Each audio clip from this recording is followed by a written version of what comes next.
Well, the All-22 film came out for the Cleveland Browns across the league, and I'm going to tell you what, it was worse than I thought. Actually, it was way worse than I thought. And we're going to have to come to some sort of conclusion that there's going to have to be some major changes needed to be made in the philosophy of the Cleveland Browns, as well as what they're going to do schematically and what they're going to do personnel-wise. It's going to be a tough one to watch. It's only for the real ones. So buckle up. We'll get you together, and we'll go through the film and what I saw that made it so alarming for me right here on The Ultimate Browns.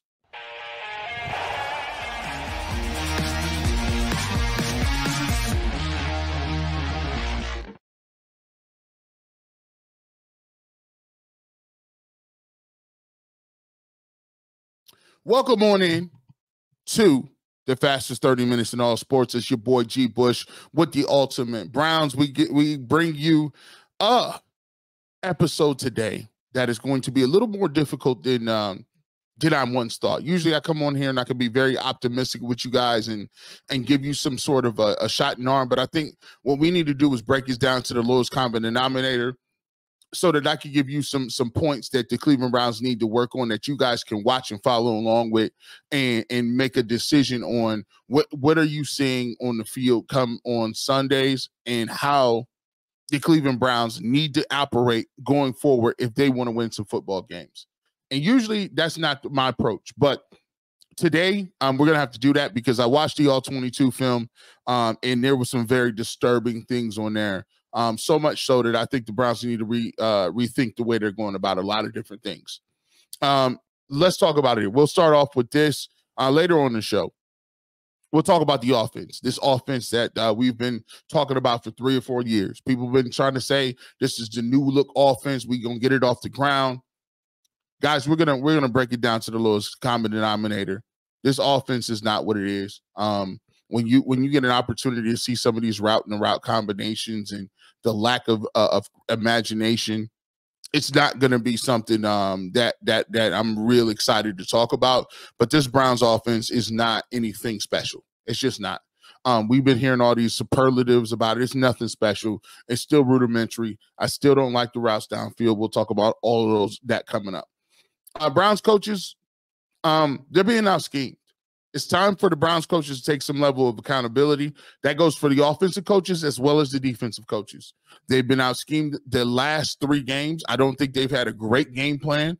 They had a nice game plan in the first half against the Jaguars. For the most part, I think they've been out-schemed by each and every coach they've come across. And we'll kind of talk about that and what I saw in the film that was so disturbing in that area. And then finally, we get to this first.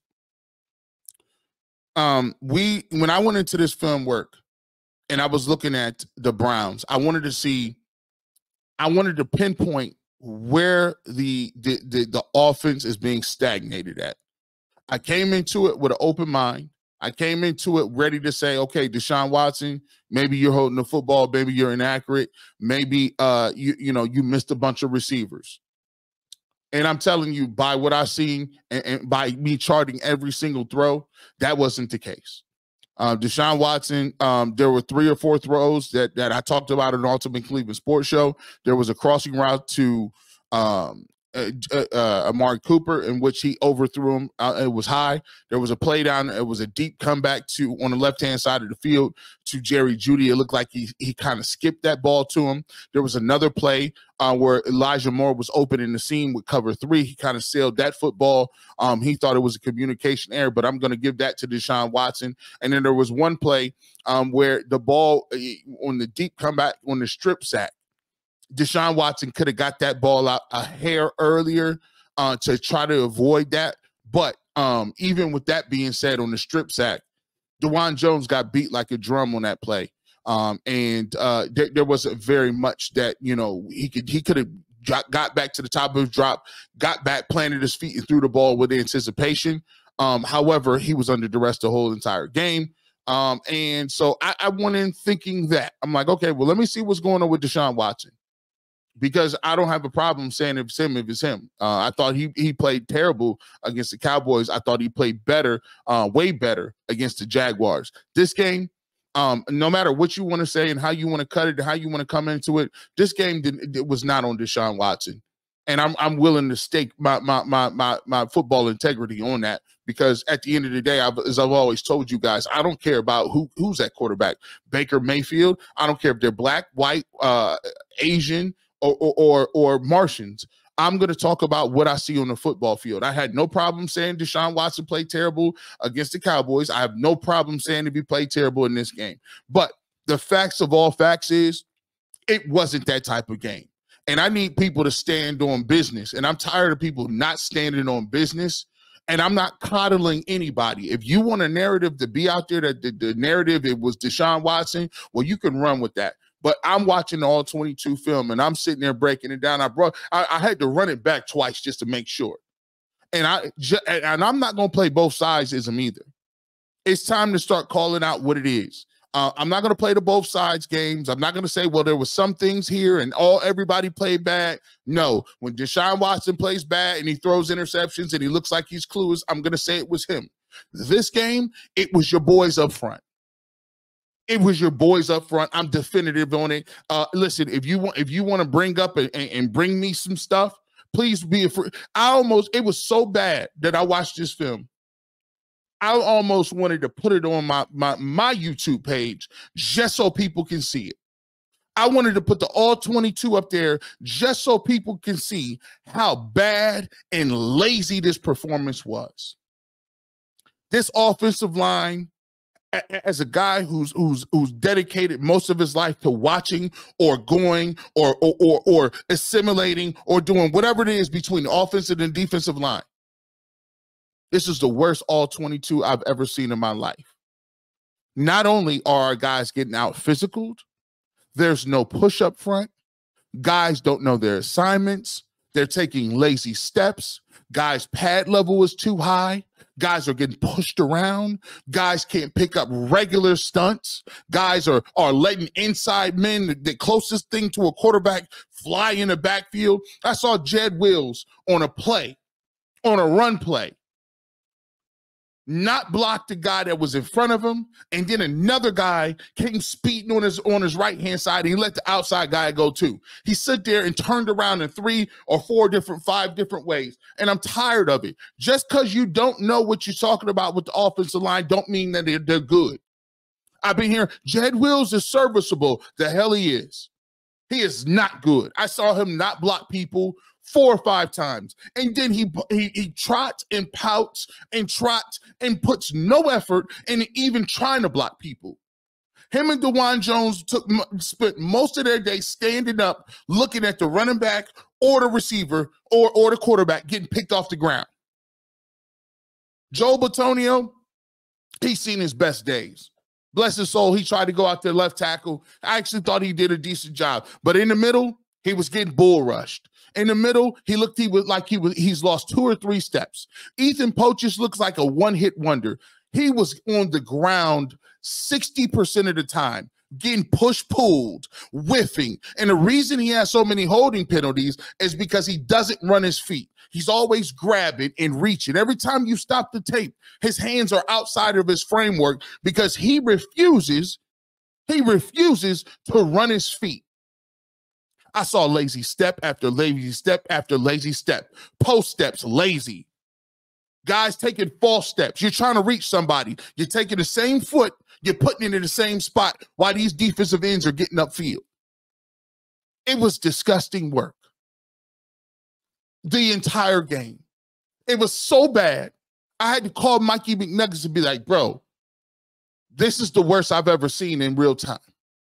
Not only was it bad in the run game and bad in the pass game, these guys showed no fight, showed no anger, showed no physicality, showed no hustle, showed no intimidation, showed nothing. Nothing. They didn't bring a fight. They didn't bring their lunch pails to work.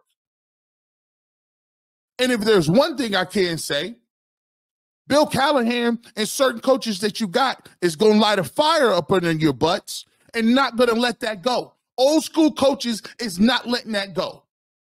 And Wyatt Teller said, well, listen, Bill Callahan was old school. The new coach is more of the new coach needs to be all in your face. And I'm going to tell you something right now. It's time out for minimizing the importance of what offensive line play is in this game.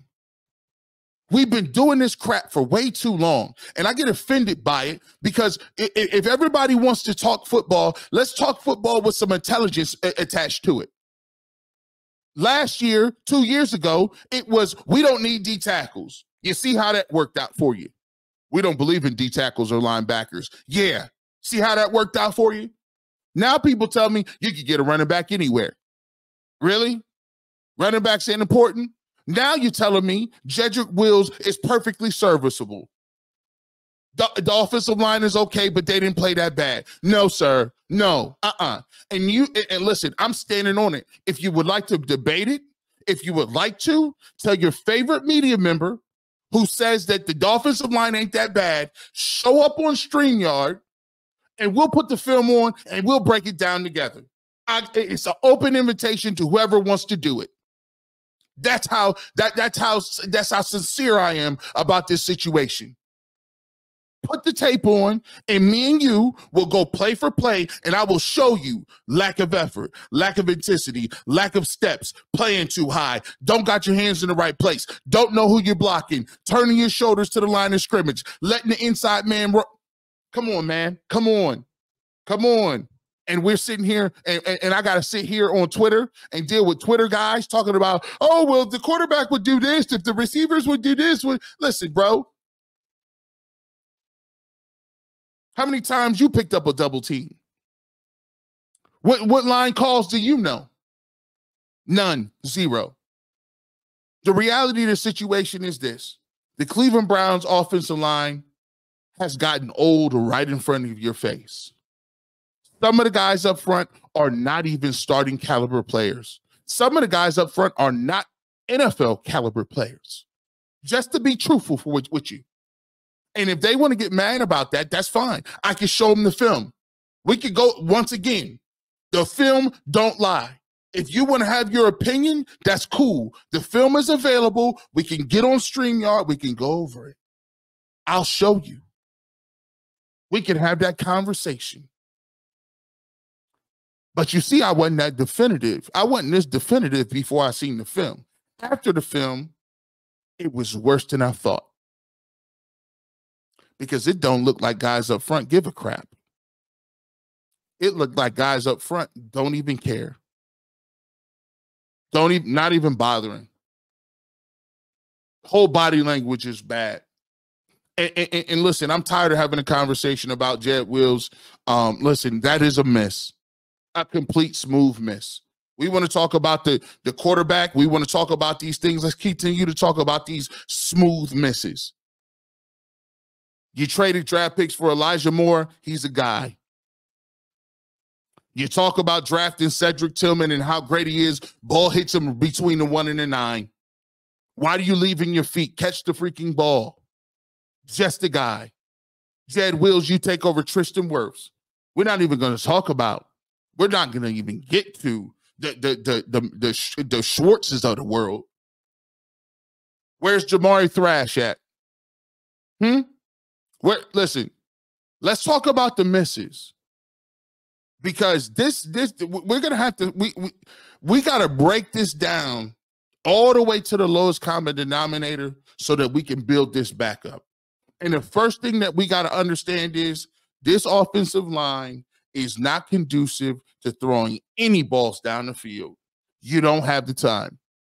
This offensive line is out of shape. This offensive line is not prepared in what they need to pick up.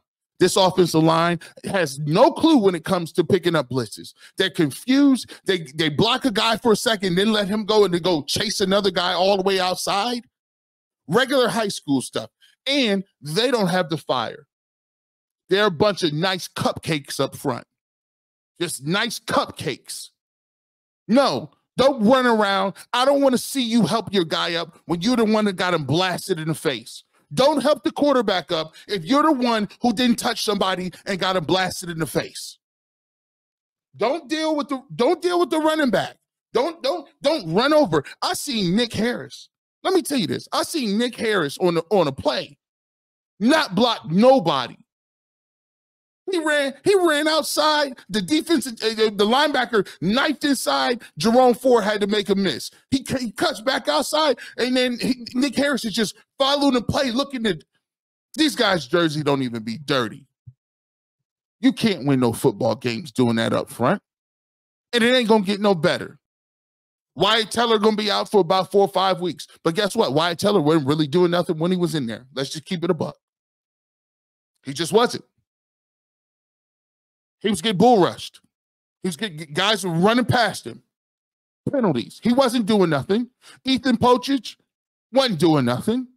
So when we talk about we got all these guys out, and guys are out and in and out. Listen, Jed Wills, I don't want to hear his name no more this season. Him or James Hudson. I don't want to hear it because he's a liability when he's in the game.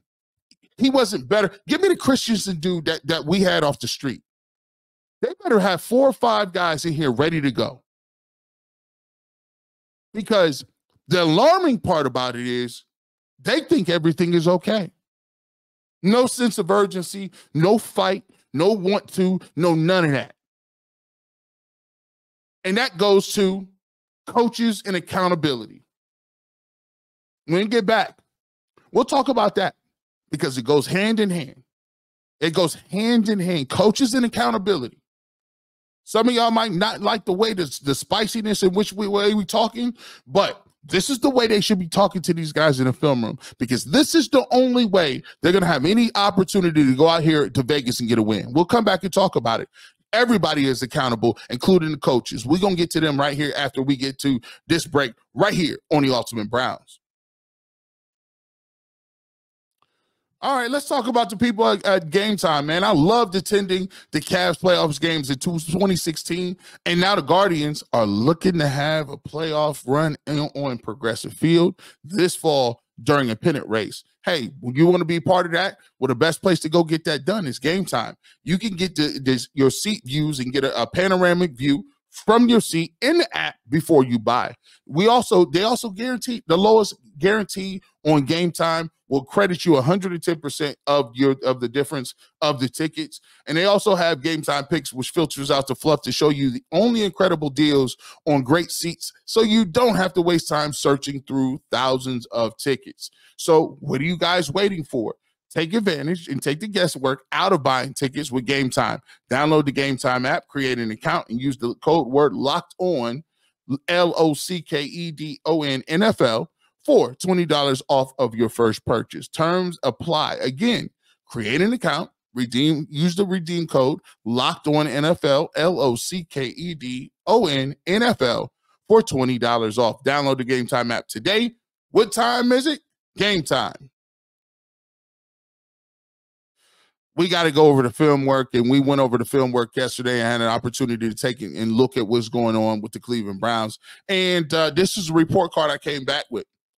Not saying that the Browns can't turn it around, but there needs to be some hard conversations in Berea, some very tough, difficult conversations with the players that's in the locker room, because this effort, this type of game plan, and what they're doing right now is not going to turn out well.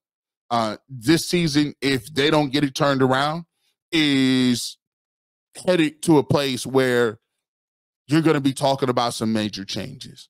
And for me, it starts with the Browns coaching and the coaching staff. Watching these few games and watching these next games is going to really be important, because I need to see great improvement from this week to next week. Now, the thing that gets me about the Cleveland Browns is you lost to 2 NFC teams. You did beat the Jaguars, right? So, right now the Ravens are 1-2. The Bengals are 0-3. The Steelers are 3-0. If you can get a victory and you can get a win against the Raiders and get to a place where now you're 2-2, you can try to weather the storm, so to speak. But you have to start identifying the things that you guys do well and the things that you guys can hang your hat on and continue to build on. Right now, you're not doing anything well. You're not doing anything well. And it starts with coaching. They've been grossly out-schemed the first 3 games of the year. even in the game against the Jaguars, grossly out-schemed. On defense, we'll start with Jim Schwartz, and we've been praising Jim Schwartz. He's the assistant of the year. We've been giving him his flowers. But listen, I've been saying since last year, in the offseason, you're going to have to come up with an off-speed pitch. You're going to have to come up with something, a bit of a wrinkle, because teams are finding you out. You were exposed against the Texans. You were exposed to quarterbacks who use misdirection plays, jet motion. You still haven't been able to figure that out. And then you let a wide receiver and one guy on that offense, Malik Neighbors, do whatever he wants. I don't even know who the running back is. Singletary for the Giants. They have no other receivers to write home about. And you have a rookie receiver in Malik Neighbors. And you have Denzel Ward, who is a $100 million plus corner, one of the top corners in the league, but you're putting Martin Emerson on him. You got Greg Newsome shadowing people. And note to self, no disrespect, those guys are decent and good corners. They're not Denzel Ward. So you can't just say, we got one corner on this side, one corner on this side. We're not going to flip nothing up. No. You got victimized. Listen, Martin Emerson is a 4.53 guy. Today on Ultimate Cleveland Sports Show, I read off what his scouting report was coming out of college. He's a guy that does not have elite speed deep. He has trouble with quick, twitchy guys that change direction, and he has an issue with recovery speed. Greg Newsome is another guy who has an issue. He does not have top end speed when it comes in, getting out of his break. He has trouble tackling in open space when it's one-on-one. All these things are on the scouting report. And yet we still want to line up Martin Emerson like he's Revis Island. He's not. He's a good corner. He is not elite.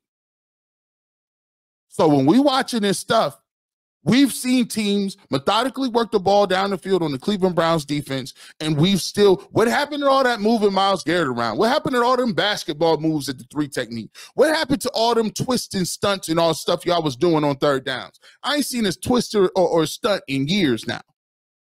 You got that off with Myles Garrett at 3 technique playing basketball, and guess what? You went right back to playing vanilla, let's race up the field, man coverage and blitzing. And they've been torching that for the last 6 to 8 weeks, dating back to 2023. Dating back to 2023. Another thing, discipline. Greg Newsome, I ain't got a problem with you celebrating. Stay away from the quarterback. Guys, I don't got a problem with you out here celebrating big plays. But stop shooting yourself in the foot and be disciplined enough not to put the hands in the face of the quarterback. That's a dumb penalty. You know they're calling that every day and twice on Sunday. When we get to the offensive side of the football, what type of scheme are you developing here, Coach? Deontay Foreman helped you get a win last week, and he gets 2 carries today. You're running quarterback sneak on 3rd and 1, 3rd and 2. What are you running quarterback sneak for? Get in a regular power formation and run the football. Why are you allergic to it? And this is what we got to start talking about. The only thing, listen, Kevin Stefanski in his genius card with his play calling, it's been this way for years. The common denominator is Kevin Stefanski calling the plays, boys and girls. Alex Van Pelt got scapegoated and got fired. Then you brought in another coordinator. Why would you bring in another coordinator if he's not going to call the plays? If Kevin Stefanski wants control of the offense, let him control the offense and run his playbook. So when it don't look good, we can be all over his tail. Don't run somebody else's stuff and scapegoat him. No, that's not running an offense. And if I was Dorsey, I wouldn't have signed up to come here for that. I don't care what it was. Oh, he got fired in Buffalo. I'm not coming nowhere where I'm creating the plays. I'm creating the dishes. And I got to hand it off to Kevin Stefanski, who then is going to imagine what it's supposed to look like. And when has he ever been a vertical passing coach? You keep telling me this fancy passing attack deep and all these levels. Let me just keep it real. It ain't that. It's not that flashy. It's not that intricate. As a matter of fact, when we get to the next segment, I'm going to tell you, it's one of the most boring vanilla playbooks I've seen ever. But we keep handing him play calling into this guy while the rest of his team is creating the most turnovers, creating the most sacks, creating the most anemic offense in the world, but you still got penalties. You still shooting yourself in the foot. You still got time management issues that you can't get 2 weeks in a row, time management issues. But yet and still, the only thing he cares about is calling plays. Well, I'm sorry. There's more than a head coach than calling plays. He needs to figure that out. Let the man, Dorsey, do what he was paid to do. He draw the plays up and call them. Because obviously you don't have enough bandwidth to control and get everything squared away like a competent coach would. Time management, number 1. Penalties, number 2.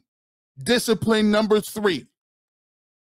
You still ain't got none of those 3, and you worried about calling the plays with one of the worst offenses in the game right now. And when they ask you about it, we'll clean it up. We got to be better. We have to be better. Don't get me started. Coaching accountability. They've been out schemed for 3 straight games. Let's see if they can pull something together. Because the stuff I'm seeing on game day, you couldn't have worked on all week. That's what you brought to the party? You brought that to the party? Come on. Come on. We're not going to do that. We're not going to do that. Coming up in the last segment, and I say the best for last. I say the best for last. It's time to scrap this playbook. It's time. It's done. I'm going to tell you why the Cleveland Browns have no shot of winning if they want to continue to run what they're running, and what it is that they need to run if they want to actually win some football games this year. We'll come back and do it. Last segment right here on the Ultimate Browns. Listen, the Guardians are playing lights out. They clinched the AL Central. Hey, they're going to be ready to go throughout the offseason, and the only place to get your Guardians updates is right here on the Ultimate Guardians with Zach Meisel and Adam the Bull. Hey, calf season is pulling up very closely. They'll be reporting to training camp very soon. And leave it to Mikey McNuggets and Jason Lloyd to break down everything Cavaliers on Ultimate Cavaliers. Earl the Pearl got another episode. Ultimate 216 is up right now. Make sure you check that out right there on the UCSS network. And of course, G. Bush himself, 2 episodes every week during the football season, out of football season, hardest working man in the game. Make sure you check out the Ultimate Browns right here every Tuesday and Friday on the UCSS network. Welcome back to the fastest 30 minutes in all of sports. G. Bush, we're here, right here, breaking the unfortunate game film down from the Browns versus the Giants, and it was nastier than I thought it was. But Browns have an opportunity to come out here and go 2-2. The way the division looks, you got an opportunity. You've been given a mulligan by the way the other team started, so you're going to have to come out here and figure out a way to win football games. And let me tell you this, by what I saw on film, it's not going to be by what they're running. The thing I was so alarmed about when I watched the All-22 film is that when I'm watching, and so here, let me just give you a point here. Not only do I have access to the All-22 for the Cleveland Browns, I have access to the All-22, and I watch the All-22 for every single game of each and every week. So I just don't have the All-22 for the Browns. I have the All-22 for every team that plays that week. So what I'm able to do is I'm able to cross-reference some of the concepts that the Browns are running with some of the concepts that other teams are being successful with.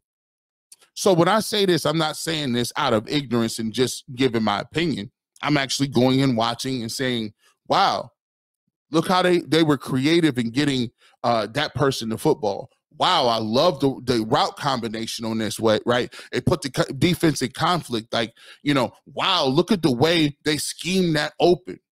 Wow, look at the way they ran that rub route. Or, wow, look at the way they set that screen up. Or they get an easy throw to the quarterback.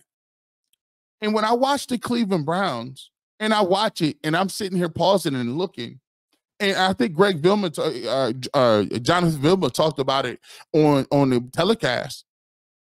there's times, and there's multiple times, where either the rush is already in the backfield or there's just not people open.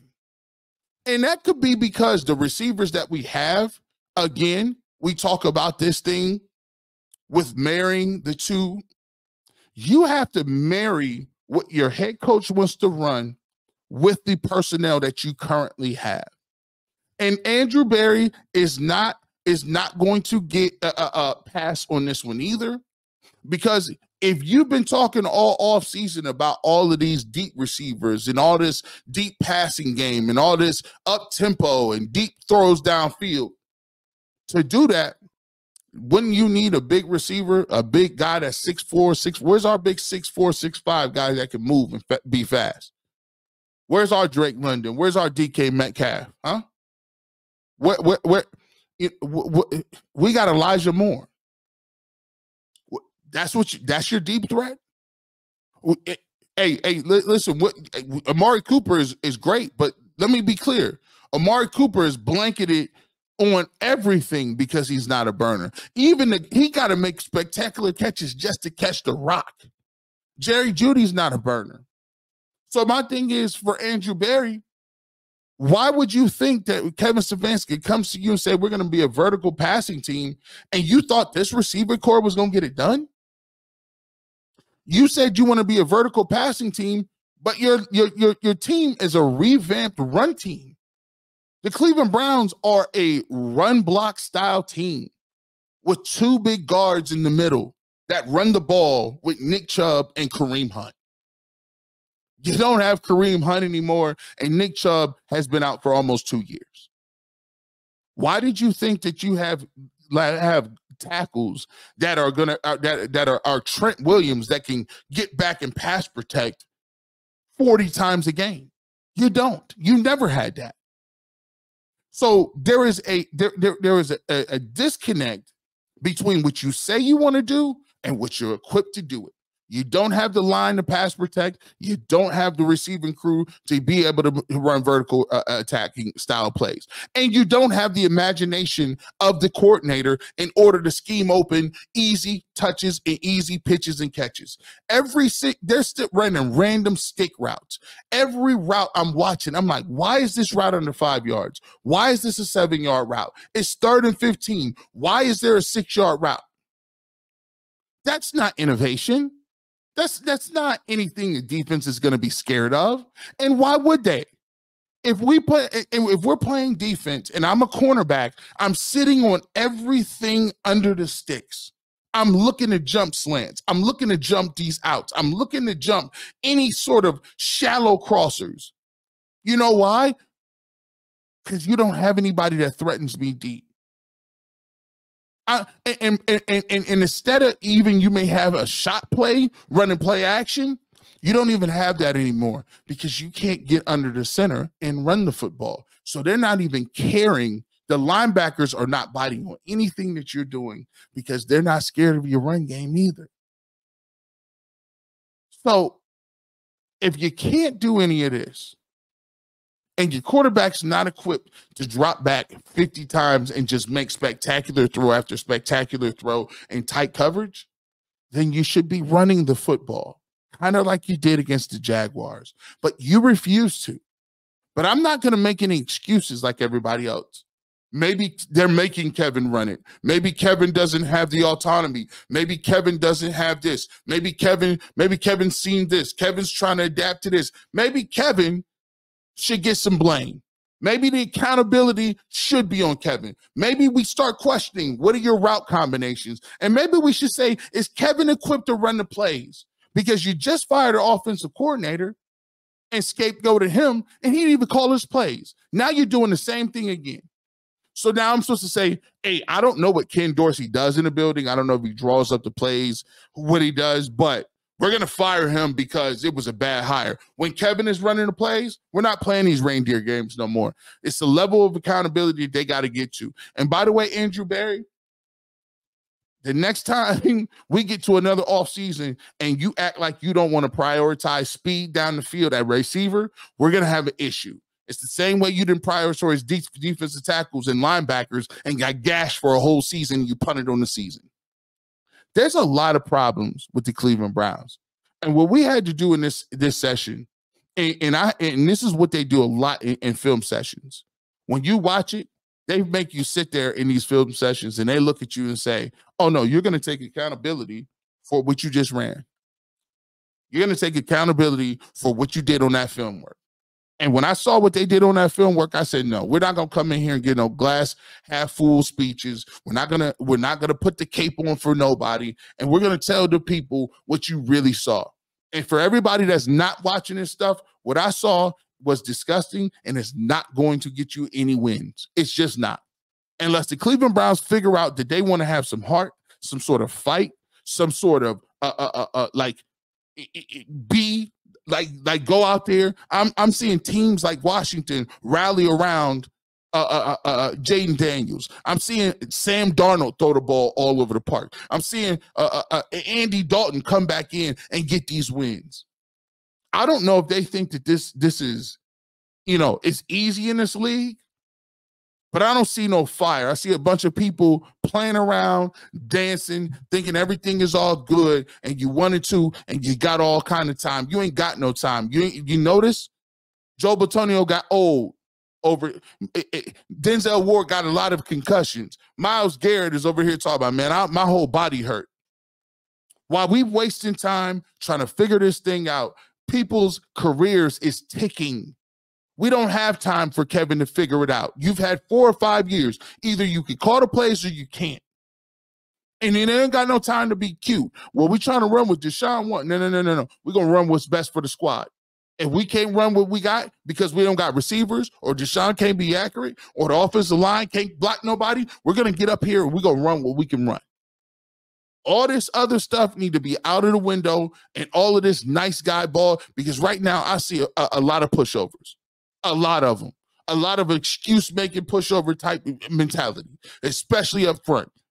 You should have an attitude when you see you can't run the football, and every single time I'm seeing you standing up, walking back to the huddle while people is getting blasted because you refuse to put hands on people. And ain't nobody going to tell you like this. Ain't nobody going to say it like this.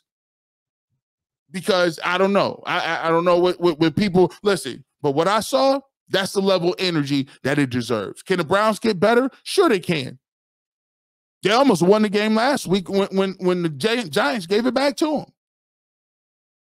But I don't want to come back in here and have no show like I did this time.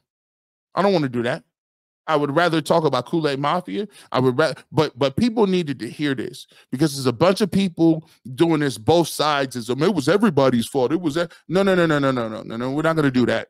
Your guys up front, your job is to serve and protect, and you didn't do your job. You didn't do your job, and you don't even seem like you're disappointed that you didn't do your job. Everybody else can go watch quarterbacks and do all this other stuff, but as for me, I'm going to break down the other parts of the game. I don't do that. It's all about the quarterback. It all comes down to him. It all comes down to this. But yeah, it's funny, but it all comes down to him. But y'all waiting for Nick Chubb to get back, right? It all comes down to the quarterback, but you hold your breath when Myles Garrett is on the ground, because you know as well as I do, everybody plays a role in the betterment of this team, in the effort of winning football games, and the coaching staff and the general manager. And just because the house is on fire don't mean you can't get some water to put it out. But I'll be damned if I'm going to sit here and act like I'm going to play the role of ain't nothing wrong, nothing here to see. That don't make you smarter. That makes you a dummy to see something and not call it out. So you can say, I'm more chill and relaxed than everybody. You're a fool for doing that. I'm not doing it.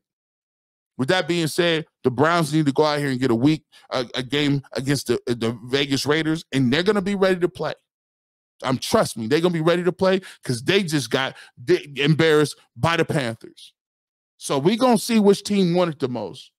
We're going to see which team made the changes. We're going to see which team comes out and was more embarrassed of the effort they put on the field on that tape last week. If they could go out and get a win, they're 2-2. They right back in this thing, and you can look around and say, all right, that's another AFC team that you beat. If not, It's going to be a long year. With that being said, you never know where your boy G Bush is going to be. Radio, television, internet. But if you want the fresh take, the real take on sports, you listen and you pull up on the barbershop. Have a great rest of your day, evening, and go Browns.